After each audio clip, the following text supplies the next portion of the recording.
હું તમને એક વાત પૂછું છું, જો સ્વર્ગમાં પ્રવેશ મેળવવો એ ખરેખર આપણે કેટલા સારા છીએ તેના પર આધાર રાખે છે, તો આપણે ખાતરીપૂર્વક કેવી રીતે જાણી શકીએ?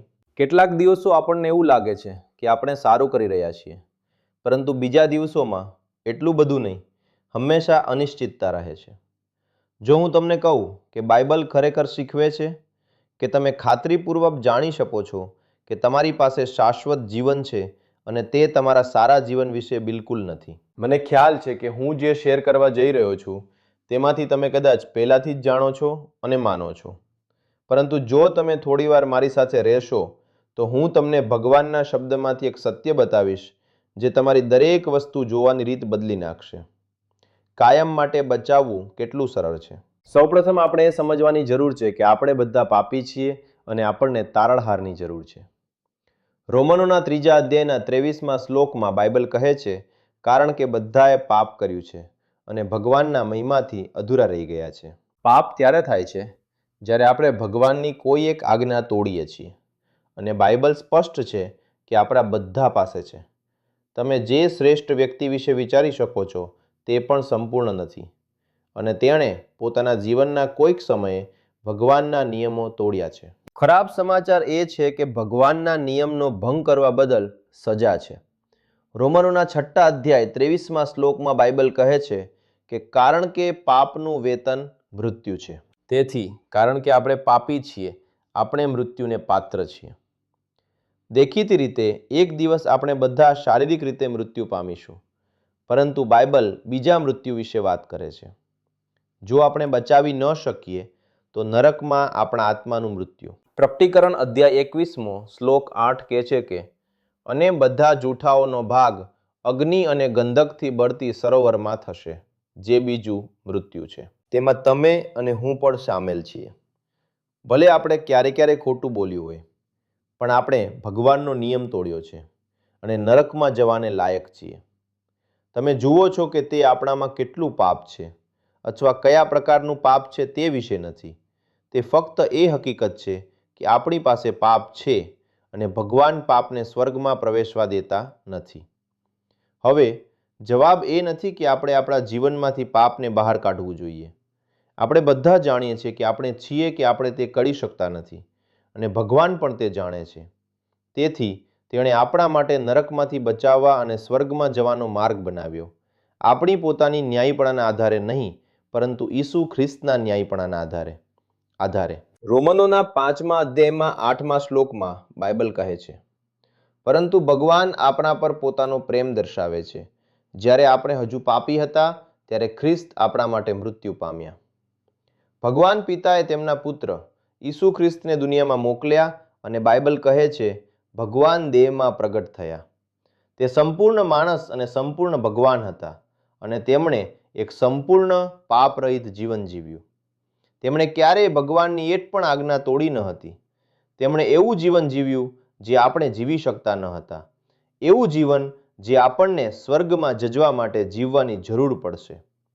પછી તે આપણા પાપો માટે ક્રોસ પર મૃત્યુ પામ્યા, આપણા માટે નરકમાં ગયા અને 3જા દિવસે ફરી સજીવન થયા. અને હવે ઈસુના બલિદાનને કારણે આપણે સ્વર્ગમાં ભેટ તરીકે પ્રવેશી શકીએ છીએ, ઇનામ તરીકે નહીં. રોમનોની 6 કલમ 23મી કહે છે, પરંતુ ભગવાનનું દાન આપણા પ્રભુ ઈસુ ખ્રિસ્ત દ્વારા શાશ્વત જીવન છે.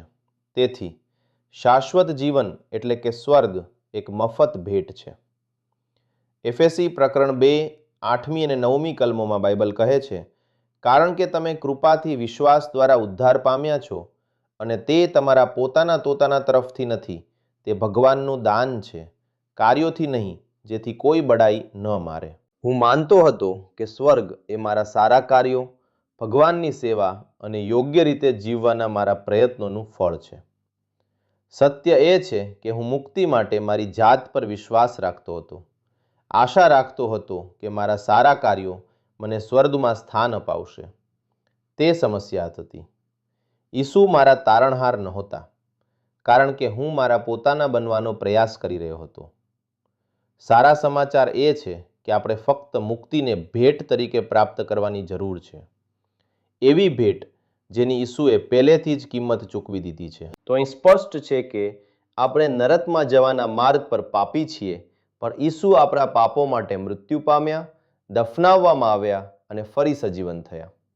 હવે તે મુક્તિને મફત ભેટ તરીકે આપે છે અને તે આપણે કમાતી વસ્તુ નથી. તે એવી વસ્તુ છે જે તેમણે કમાઈ છે અને આપણને આપે છે. તે બધું તેમના અને આપણા માટેના તેમના બલિદાન વિશે છે.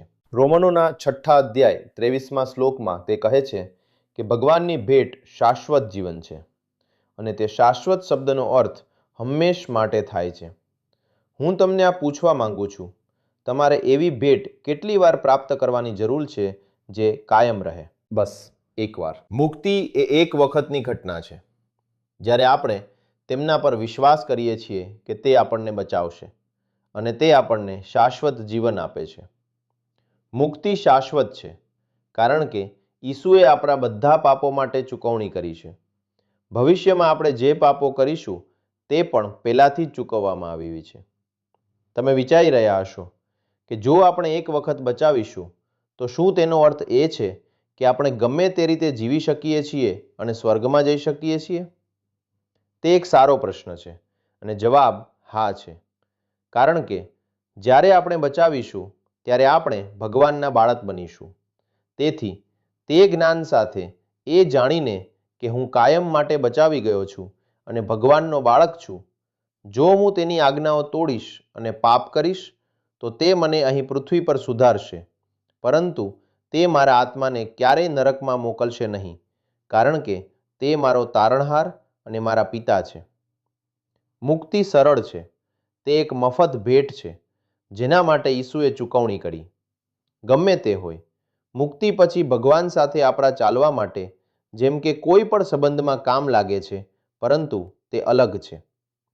તમે બચાવી શકો છો અને ભગવાન સાથે ખરાબ સંબંધ રાખી શકો છો, પરંતુ તમે હજી પણ તેના બાળક છો.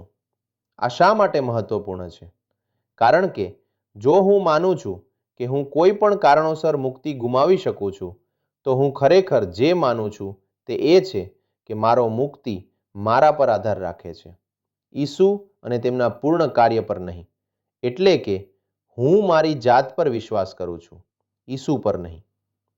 જ્યારે હું માનું છું કે મુક્તિ શાશ્વત છે, ત્યારે તે દર્શાવે છે કે મારો વિશ્વાસ. નોંધ લો કે તે ફક્ત એક જ વસ્તુ કહે છે કે આપણે મુક્તિ મેળવવા માટે વિશ્વાસ કરવો જોઈએ.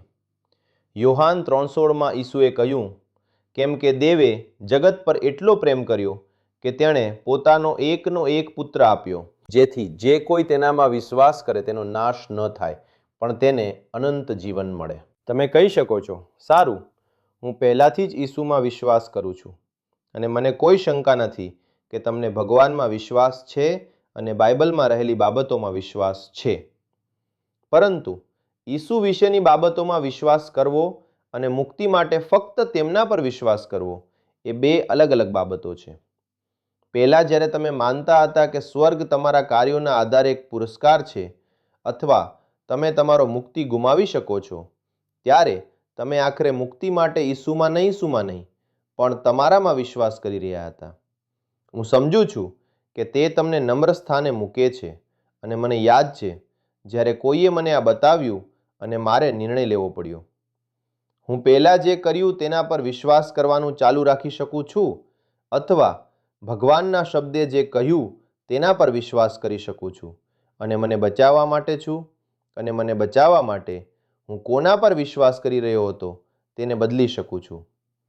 શાશ્વત જીવન પ્રાપ્ત કરવાનો અર્થ એ છે કે બીજા ભગવાન અથવા આપણી જાત પર વિશ્વાસ કરવાનું બંધ કરવું, એવું વિચારીને કે આપણે ક્યારેય સ્વર્ગમાં જવા માટે પૂરતા સારા રહીશું અને ફક્ત ઈસુ ખ્રિસ્તના મૃત્યુ, દફન અને પુનરુત્થાન પર સંપૂર્ણપણે આધાર રાખીશું, અને તે જ એકમાત્ર વસ્તુ છે જે આપણને બચાવશે. મારા મિત્ર, જો આ વાત તમને સમજાય અને તમે પહેલીવાર મુક્તિ સ્પષ્ટ રીતે જુઓ, તો જો તમે ફક્ત તેમની પાસે માંગશો તો ભગવાન તમને શાશ્વત જીવન આપશે. રોમનોના 10મા અધ્યાય 9મા અને 10મા શ્લોક કહે છે, જો તું તારા મોંથી પ્રભુ ઈસુને કબૂલ કરશે અને તારા હૃદયથી વિશ્વાસ કરશે કે દેવે તેને મૃત્યુમાંથી ઉઠાડ્યો છે, તો તું બચીશ. કારણ કે હૃદયથી માણસ ન્યાયીપણાને માટે વિશ્વાસ કરે છે અને મોંથી કબૂલાત મુક્તિને માટે કરવામાં આવે છે. જો તમે આ વાત તમારા હૃદયથી માનો છો તો પ્રભુ સમક્ષ કબૂલ કરો અને તે તને હંમેશ માટે બચાવશે. હું તમને તે પ્રાર્થનામાં દોરી જવા માંગુ છું. તમે મારા પછી પુનરાવર્તન કરી શકો છો. પ્રિય ભગવાન, હું જાણું છું કે હું પાપી છું અને હું નરકમાં જવાને પાત્ર છું. પણ હું માનું છું કે તમે મારા માટે મૃત્યુ પામ્યા, દફનાવવામાં આવ્યા અને ફરીથી સજીવન થયા. કૃપા કરીને મને હંમેશ માટે બચાવો અને મને શાશ્વત જીવનની ભેટ આપો. મને ફક્ત તમારા પર વિશ્વાસ છે અને હવે મારા પોતાના સારા કાર્યોમાં નહીં. આભાર ઈસુ. આમેન.